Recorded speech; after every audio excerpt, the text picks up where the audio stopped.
Let's talk about Neon's Cuckoo, its ending, what it all meant, and could we have a sequel here on our hands? So before we get into it, hit that subscribe button, hit that notification bell. We are trying to get to 35,000 subscribers. Really would appreciate all your help. Check us out on Instagram at It's Culture Elixir, as well as www.cultureelixir.com is our website where we post a ton of news and all the movie stuff. With all that out of the way, let's get into Cuckoo, a film we watched back at South by. I have a review up for you if you want to check it out, and I have an updated review as well coming out tomorrow. And let's talk about this movie, its ending, and what it all meant. So Cuckoo stars Hunter Schafer and Dan Stevens in a Tilman Singer film. Tilman Singer has another film called Loose, which I will try to watch this weekend. Been having it on my sort of schedule, but I'm getting around to it finally. This film follows Hunter Schafer playing a character named Gretchen who moves with her father, stepmother, and stepsister Alma to the German Alps, and she misses her mother a lot. She really does, and she doesn't want to be with this family, and she wants to move away.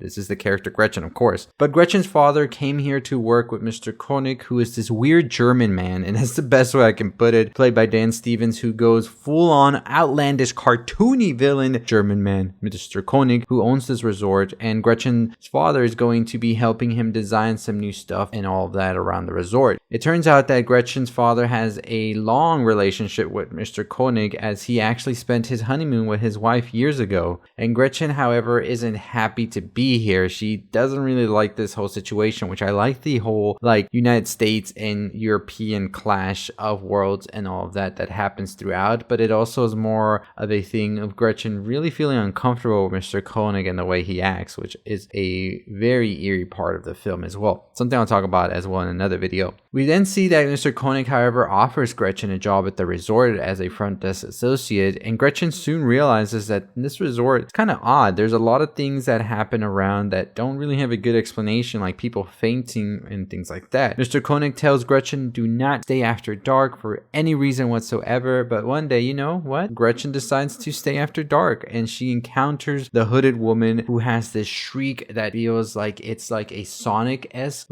almost like echo type bat signal of sorts, and she chases Gretchen into a hospital where Gretchen slams her head into glass, going unconscious. I don't know why I say it like that, but unconscious, right? Ultimately, Mr. König tells Gretchen to be careful, to not do that again. Gretchen, however, decides that she doesn't want to be here no more and decides to run away with a tourist she had met earlier named Ed. But then once they're in the car, it seems that Mr. König will not let Gretchen escape, as the hooded woman begins to get called and then chases Gretchen from the car, causing an accident that leaves both her and Ed badly injured. We also see during this time that Alma, the little sister, is now suffering through these attacks and has to become admitted to the hospital where they start to run these tests. Gretchen finds out that her mother's house also has been sold around this time, and she receives the answering machine we had seen that she had been leaving messages on earlier. Turns out Gretchen's mother is dead, and Gretchen would just call the answering machine in order to hear her mother's voice one more time. While she's going through these messages, she finds out that Alma had actually left a voice message for her mother using the talking machine. Because Alma is mute, she's not able to speak. She uses this machine that helps her communicate. In the message that Alma left for Gretchen's mother, she asks for her to come back because Gretchen misses her a lot. Of course, Alma's not really in tune with what's going on, might not realize that Gretchen's mother has died. And we see that Alma doesn't want Gretchen to be sad, as she says in the voice message, and this really touches Gretchen. During this time also, Gretchen meets Detective Henry, who knows about the hooded woman and reveals that his wife has been killed by these experiments that are going on in this resort as well. He wants Gretchen's help in order to capture her and bring Dr. König to justice, because he apparently has something to do with it as well. They plan on a stakeout where they see the hooded woman attack Gretchen's co-worker but aren't able to stop her. Gretchen, however, is then captured by König, who reveals that the woman is a humanoid species that he wants to help preserve. We also see that he wants Gretchen to host another one of these species. It turns out also that Alma is one of the hooded woman's children, and Gretchen's stepmother served as a surrogate for the egg when the parents honeymooned there years ago. Another humanoid appears in the room with Gretchen, where König has her, and it's the young lady from the beginning of the film that we saw running, and we find out that the shrieks are not only ear-piercing, but also cause disorientation and make you get caught in a loop, which we see Gretchen is caught in a loop now. Henry, however, comes to save Gretchen before she can be sort of like artificially inseminated, as Dr. König wanted to use Gretchen as another surrogate, but Henry comes to save her by shooting the young lady, and the two rush to the hospital to save Alma, but once they arrive, it might be too late, as Henry also finds out the truth about Alma. This makes Henry mad because he wants to kill Alma. He doesn't want any of these humanoids still out there, but Gretchen's not going to allow this, stabs him to save her. The hooded woman, however, wants to take Alma as she sees her as her child and wants to raise her as her humanoid, and Gretchen's not going to allow this either, so she pretty much takes it to the hooded woman and decides to use Alma as sort of this like, hey, don't come anywhere near me or I'll attack her. But Alma sees this as Gretchen wanting to attack her and pushes away from her, and the hooded woman then goes to attack Gretchen, since she's able to do so now because Alma's not anywhere near her. So the hooded woman didn't really want to attack her child Alma, but once Alma pushed Gretchen off, she had a clear opening to attack Gretchen, but Gretchen is then able to stab her in the neck, killing the humanoid right there and then. Gretchen and Alma, however, now need to survive the two deranged men, Henry and König, who both want different things. König wants Alma to continue his preservation, and Henry wants to kill Alma to finish the humanoids. Gretchen just wants to save her and leave. She devises a plan and has Alma trust her by telling her she heard the messages she left for her mom in the answering machine, and that she really appreciates that and pretty much loves her. This was a very touching scene, by the way. Gretchen decides to walk in the middle of the men because you have König on one side, you have Henry on the other, and it's kind of a stalemate because they both have guns, so they're not really going to cross into the middle with one another right there. And so on one side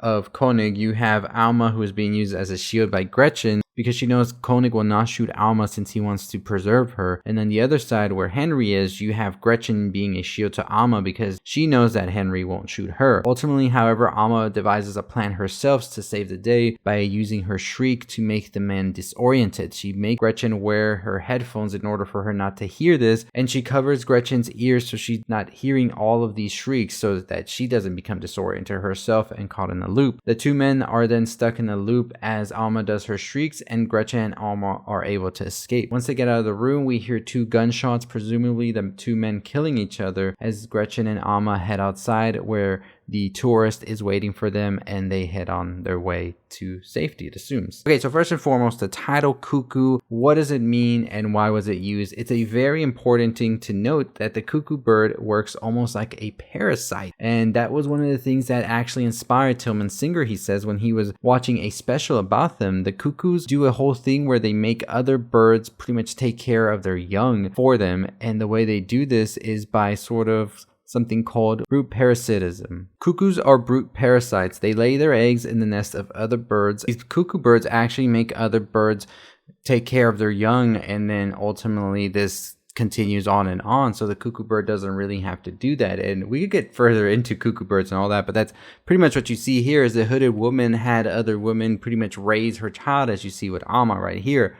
And we see that the hooded woman had come to collect Alma once again, but it seems that Dr. König wanted to continue doing this preservation of sorts and wanted to use Gretchen to pretty much have another child in the humanoids and all of that. And we had seen it with the other young lady. So Dr. König was very much so evil in a sense that he really didn't care what happened, just because he was so fascinated with this sort of science and this creature that he was willing to sacrifice whoever it took. The hooded woman was somebody who had this sort of ability to be able to sort of stall time in a way by disorienting the person. So it wasn't that she was stalling time all over, it was just she was stalling time in the perspective of the person that was being affected by her shrieks. And we saw that was a thing that happened earlier on in the film with Gretchen as well as with Gretchen's co-worker, and we saw it at the end that Alma was able to use the same ability on both Henry and Dr. König in order to have them be in a loop and save herself and Gretchen. Henry, of course, was a detective who was looking to put an end to all of this. Henry had been staying with his wife at the resort at a time. Ultimately, his wife died because of this, and this is why he started investigating what exactly was happening, and he came to the conclusion that it was the woman, the hooded woman, who had all to do with all of the things that were going on in the resort. So I think that we definitely will get a ton of people feeling a bit different about this film, because it is a film that has so many different tonal changes throughout, and it has a lot of its lore really kept under wraps, and it's something that you just have to go with, really. Honestly, that's the best way I can say about this film, is you really have to give a lot to Tilman Singer and not expect much more in return. I feel just what he wants to give you. It can kind of be seen as almost a coming of age black comedy type deal here, with a little bit of the paranoia mystery thrills as well throughout. But I do really think that it is a film that works so well because it is a very character driven film by Gretchen, and Hunter Schafer does a great job as Gretchen, and I think Dan Stevens as well knocks it out of the park as Dan Stevens. But pretty much that's the ending with Cuckoo. We have Alma surviving as one of the only humanoids left. If there are others out there, I don't know, it doesn't really explain it, but if not, Alma is the last of her kind, and she's sort of this species of human and humanoid cuckoo type bird, whatever the hooded woman was. It seemed that she herself may have been an experiment as well at some point, and we think that Dr. König might have discovered her here and wanted to continue these experiments, and that's why he was doing all of these things and inviting these people out and sort of using it as his big petri dish of sorts where he was doing his experiments. And yeah, that's pretty much the ending of Cuckoo right there and all of that. We could discuss sequels, how they could set that up for sure if y'all want in another video. There's also the question if Dr. König did die, if Henry died, or if they're just severely injured. We could see them come back at a certain point. They were just stuck in that loop, and it seems that once they came out of it, they just started to shoot because the other one was right in front of the other one, and that's what caused them to do that. And of course, I think that we definitely could set up something there, but we'll talk about that if y'all want in another video. But let me know what you thought about Cuckoo, its ending, and all of that, and if you enjoyed this film or not. Check out my review for it if you want. I definitely said that it is a film that has a lot going for it, but there's definitely some things in it that could have used a little bit more work and polishing. But I will be checking out Tilman Singer's new film. Let me know what you think about it in the comments down below, and make sure you subscribe, like, comment, share. 35,000 subscribers is the goal. www.cultureelixir.com and at its culture elixir on Instagram. I'll see you next time. Stay safe, stay positive.